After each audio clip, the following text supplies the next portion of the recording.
Bonjour à tous. Aujourd'hui, je vais vous présenter ma nouvelle formation sur le crépuscule, lumière du soir, au pastel, en une dizaine de vidéos sur 4 heures. Pourquoi j'ai choisi ce sujet? Eh bien, parce que je me suis rendu compte qu'il était utile d'utiliser certains sujets qui nous amènent naturellement à l'imaginaire, à des aspects particuliers qui nous amènent vers l'originalité. Mais en allant aussi vers ces frontières, dirons-nous, cela permet de revisiter les sujets, on va dire, plus classiques, qui sont les paysages de la journée avec les lumières que l'on connaît de toutes sortes.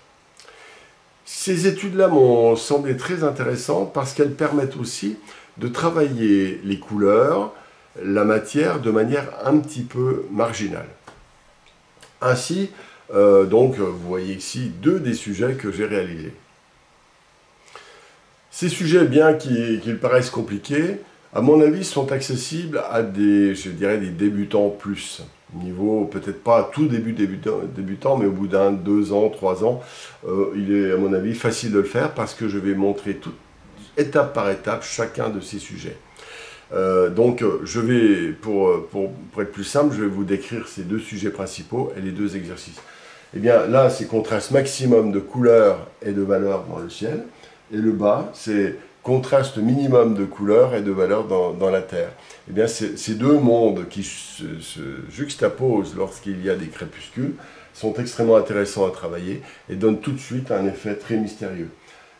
Tous ces éléments ont été légèrement modifiés. C'est-à-dire qu'on croirait une photo quelque part, mais en fait, j'ai fait des modifications par rapport au sujet, des ajouts.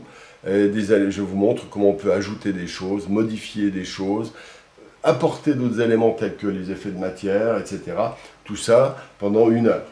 Celui-ci, il est aussi... moi, j'ai beaucoup aimé faire ça parce que d'une part, j'adore cette vue de Los Angeles, les lumières de Los Angeles la nuit à partir des collines environnantes.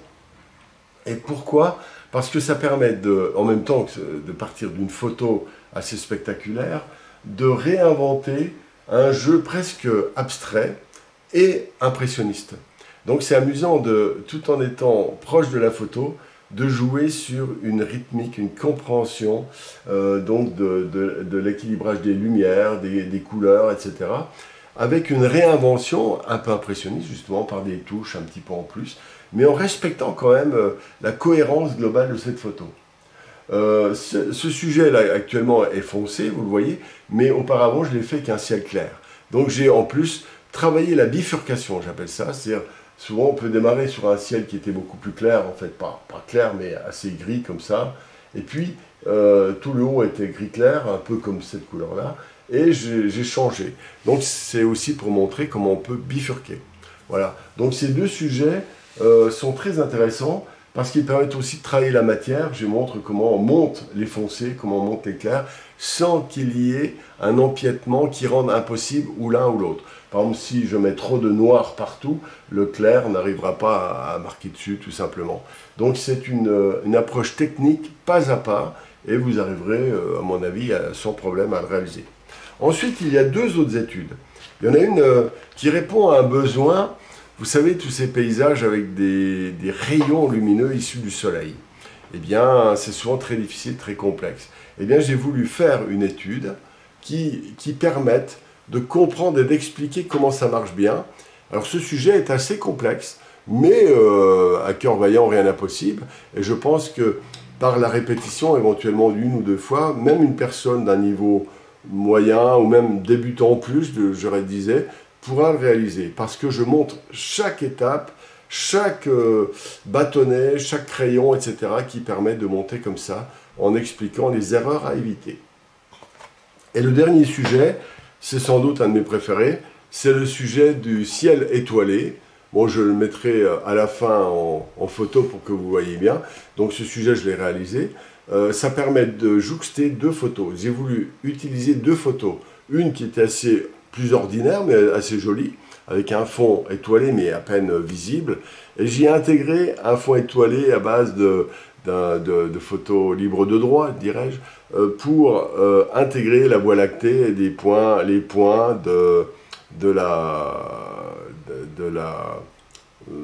disons, des étoiles principales.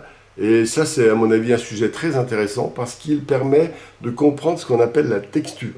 Nous sommes face à un ciel presque noir, des points blancs dessus, mais il y a une véritable texture. Je vais allumer la lumière juste pour vous montrer. Peut-être un peu mieux, je ne sais pas. Voilà, donc la texture, c'est la manière de traiter. En fait, tout ça, c'est une approche marginale du paysage, mais très très utile, qui réintégrera plein d'ingrédients à votre manière habituelle de traiter le sujet. Il ne me reste plus qu'à vous inviter à bien vous amuser.